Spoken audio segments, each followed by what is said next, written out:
A little bit about me. I'm Haley Corbridge. I have lived in Lincoln my whole life. I am 19 years old and I am a sophomore studying communication science and disorders with a speech pathology focus. The key points of this autobiography project. First, I'm going to talk about my family and my childhood, and then the progressive step, the synthetical step, the regressive step, and the analytical step.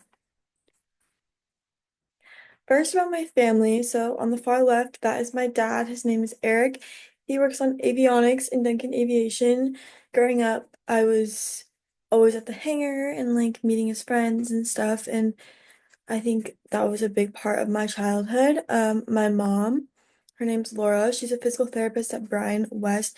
That has definitely made a huge impact on my what I wanted to do in my life. When I was young, she would bring me around a lot of the other PTs and SLPs and OTs, and that's kind of like what exposed me first to that atmosphere. And like, I've been super lucky and I'm so grateful to have my mom because she helps me make connections with her coworkers and stuff, and it's been super awesome to be able to like connect with speech pathologists and ask them questions about my future and shadow, and that's just been super great, and just being exposed to like the different types of therapy. There's rehab and like childhood, like it's super interesting.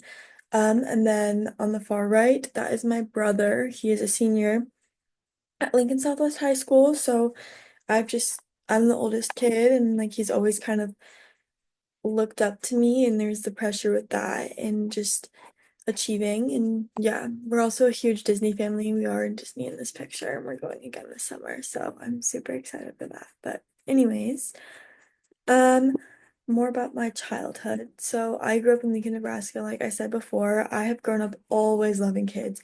Um, these pictures are pictures of me with my little cousins, and like as a kid growing up, when I was still a kid, I was always called a child whisperer by my family because wherever I would go, kids would just gravitate towards me. And this still happens.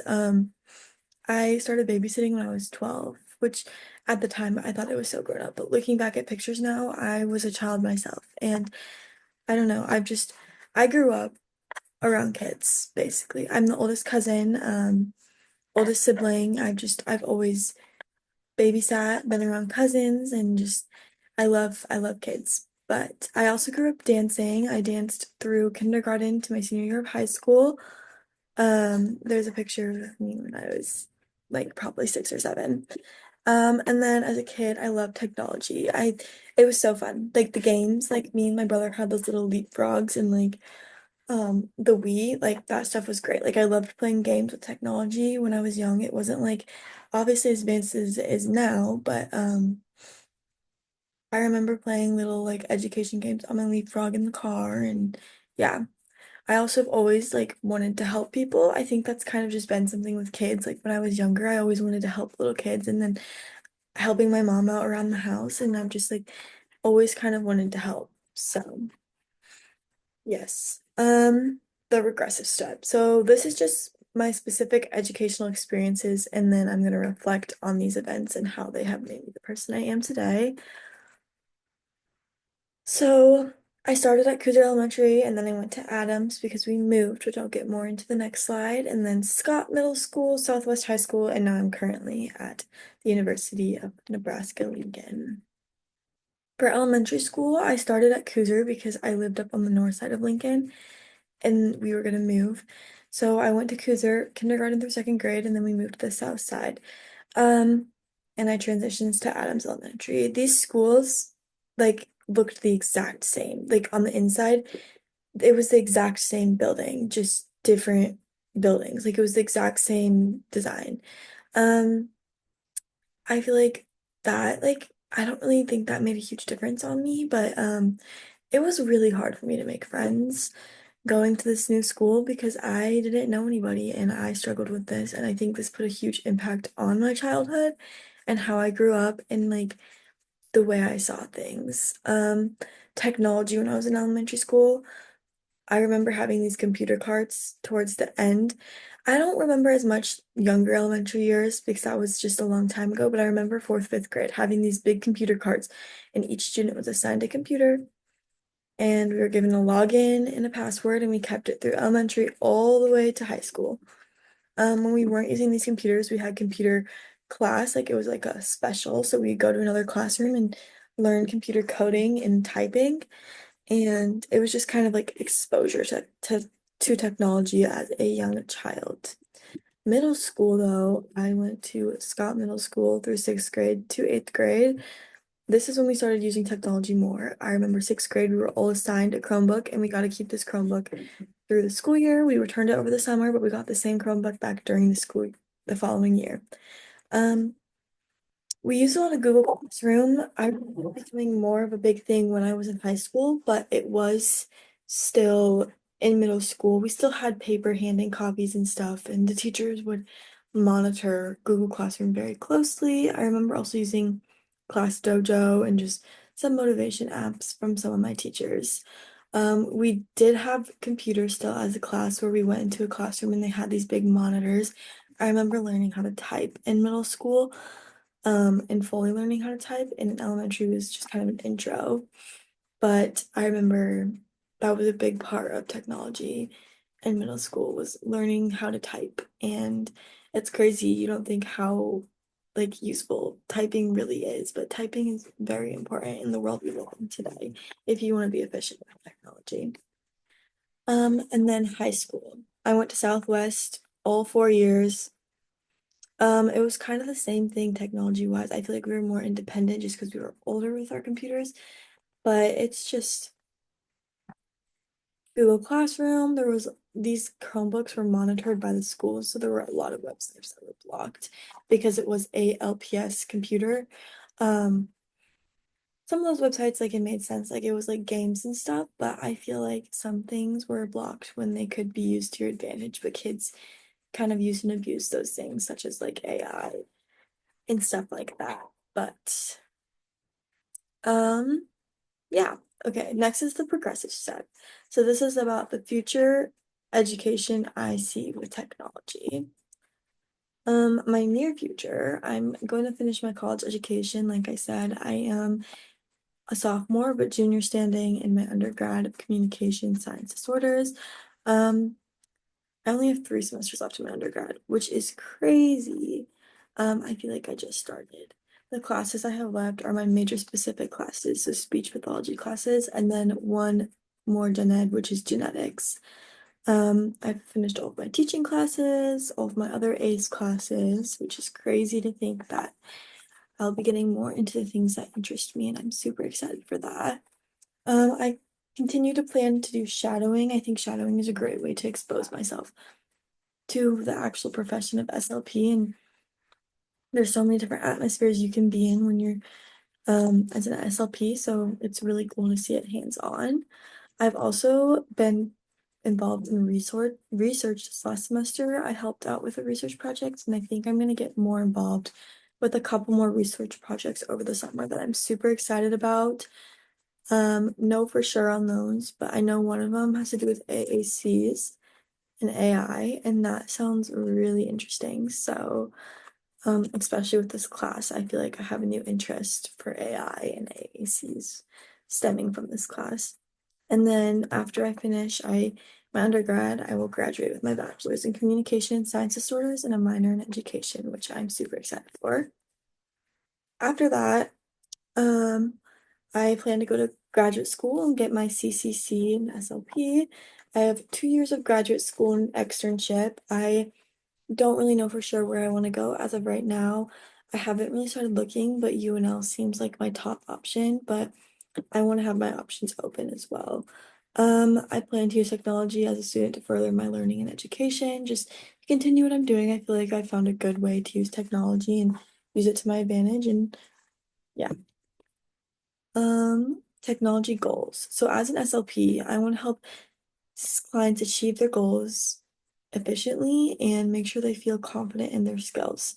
I feel like this using like apps for clients to use in between sessions, or like I've learned recently about Jessica AI, using that in between sessions so clients practice and feel more confident and comfortable in what they're doing would be great. Yeah, I want to implement technology to allow parents and clients to be able to work with their child at home, maybe through apps or AI. There's a lot of great apps out there and AI and using those as resources to grow and practice some of those tricky sounds. Um, the next is the analytical step, which is the reflection on my current education. Currently, I am a junior standing in my undergraduate career. My entire college experience has incorporated technology in one way or another. Before I was actually a freshman in college, I was taking online classes through the university. I never was in person in a classroom. It was all through Canvas, all online. No Zoom, it was asynchronous. And it's crazy to think that that's how you can take a class now because like I mean that's all I've known, but like it is crazy. But and anyways, I believe technology has allowed me to grow and learn efficiently. It's also given me these cool experiences of being able to take these classes online and like being able to be flexible and like you can take classes like other colleges online and it's just super cool that technology gives us those opportunities. Um, in college, the technology I feel like I use the most, I feel like these five are my top five. Canvas, that's where all of our classes are on. At first, I thought it was a learning curve at first, especially in high school when I was using Google Classroom and Canvas, taking high school and college classes at the same time. It was a little bit of a learning curve, but I definitely prefer Canvas more now using it. Good notes. I splurged an iPad when I got to college because I heard about how great it is to take notes. It is seriously a game changer. It is efficient. I love it. You can upload assignments on there, upload PowerPoints, and just I love it. And you can mark up text, and it's great. And then Word Doc, I use that on my computer when I'm typing notes. And yeah, um, my current college experience, relation to my education and like my career aspirations. Um, I've been enrolled in classes preparing me for my future career as a speech pathologist. I feel like some of my classes, like my science classes, maybe not as much, but they're more of like those gen ed based classes. And I'm really excited for my classes next semester and taking classes that I think will pique my interest more. Um, as a student, I've been involved in dance marathon. This is a picture of me and my miracle kid. Last year at Huskerathon, we raised money for kids in the children's hospital, and it's a really great community, and I love all the people I am with, and it's awesome. I volunteer at stroke camp this past summer. That is something my mom has been doing for years, and all of her coworkers do. It's where they have a camp for stroke survivors and their caregivers for the weekend, and us as volunteers, we go and we um just have fun with them and like be able to be that respite care for the caregivers. That was such an awesome experience. I plan on doing that again. I met some really cool people there and I've made some really cool connections and it's really cool because I see them in the community and then I can go say hi to them and it's just super awesome to be able to expose myself to those situations. I also am a member in Sammy Superheroes, which we raise money for children's cancer. I don't have any pictures for that, but we go and fundraise Glow Gold. It's up in Columbus, Nebraska, and it's just basically a huge fun day where we raise money for children's cancer. It was really awesome. And then I'm also a member in NISHLA, which is the Nebraska Student Speech Language Hearing Association. And this club has given me so much exposure to speech pathology. We've had speakers come, professor panels, and then we get posted. There's these really cool volunteer opportunities posted. For example, I did this Miss Amazing Nebraska. I went and got paired up with this awesome girl right here and I helped her compete in this pageant and it was so awesome being able to um just make those bonds with people. So yes. And then the synthetical step, the connection of past, present, and future. So reflecting on my past, present, and future, incorporating technology, I feel like because I've grown and learned using technology, I can use it to my advantage and as a tool.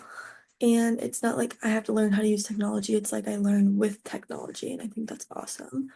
Learning with technology will help me be more efficient in my career with troubleshooting with technology. Like I feel like when something's not working, I feel like I can figure it out. Like I don't just give up. And then also just knowing how to navigate different apps. I feel like I've used a lot of apps, especially in this course, we've been exposed to a lot of cool apps. And overall, just being exposed to multiple technologies has altered my education experience for the better. I think learning with technology is super efficient and it's